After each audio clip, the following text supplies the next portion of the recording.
So here we have the BMW 118i on a 68 plate. I'm going to start off by showing you around the outside of the car first of all, and then we'll hop in and run through some of the controls on the inside of it from there. From the outside, you can see it's a 5-door car with alloy wheels. We're going to start off inside the boot area of the vehicle first of all.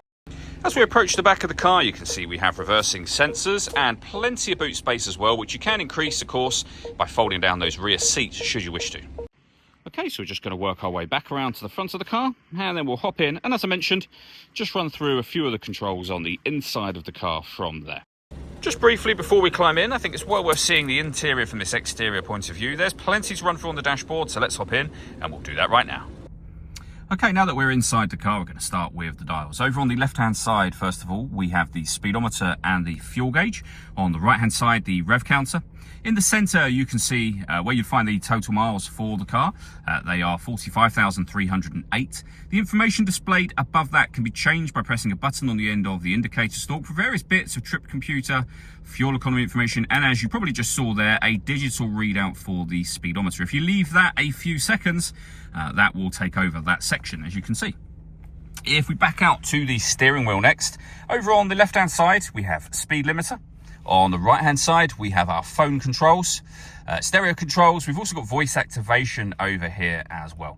You'll only be able to use this once you paired up your phone, and that is done over on the screen in the center just here. So there are a number of different controls available to you up here, a number of different options available to you up here, I should say. The movement you see me making on the screen is being done using the iDrive system, which is essentially this dial. You can see there's buttons that surround it that will take you into the menus, so main menu, map, for example, nav, but everything can be done from this dial, which will rotate. It will push down. It will also move up, down, right and left as well, which will become useful within certain menus. For example, if we want satellite navigation, we can either select it from here or use the dial. So up on the main screen, we can rotate to nav, push that dial down. We're now in the satellite navigation menu. You can view your map from here, of course. And if we jog the dial to the left, you can access this panel, which is where you'll be able to put a route in, navigate to a petrol station, for example, whatever it might be. We can go back to the main menu. Under media radio, we have got at the top here, DAB and FM radio, AM as well. We have a CD player, Bluetooth audio and USB input. You can pair your phone from that menu, or you pair it from under the communication menu by managing mobile devices and pairing a new device under that connect new device heading that you see just there.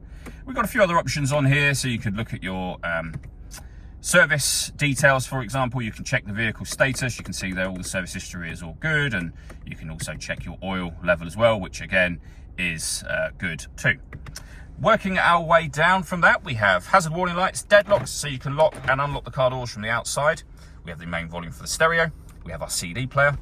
We then have the climate control. So firstly, you can adjust the direction the air is being distributed in. So at the moment, towards your feet, body, every direction, windscreen, wherever you might want that displayed or sent. Over on the right-hand side, you can determine the temperature. In the middle here, we then have fan speed. At the moment, the air conditioning is turned off. That button will turn it on, and it's on when that light shows. You can hit auto. In doing so, the car will now take control of the direction of the air and fan speed to maintain this temperature. Press auto again, and you'll go back to whatever settings you had that on previously. You can also recirculate the air that's in the car. That's a great way of heating it up or cooling it down quickly in here, depending on the temperature you set over on that right-hand side, of course. Below that, we can open this. We have 2 cup holders and a 12-volt charging socket. We have a 6-speed manual gearbox in this car.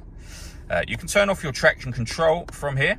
You can also change the driving setup of the vehicle. So you're able to put it into Sport, Sport Plus, which is essentially the same as Sport, but gives you dynamic traction control. You can go back down to Comfort, which is your everyday driving really, and Eco Pro as well. All that leaves me to say is thank you for taking the time to watch this video. If you'd like to come and see the car for yourself and have a test drive, please feel free to give us a call here at Surrey Specialist Cars. We'd love to hear from you soon.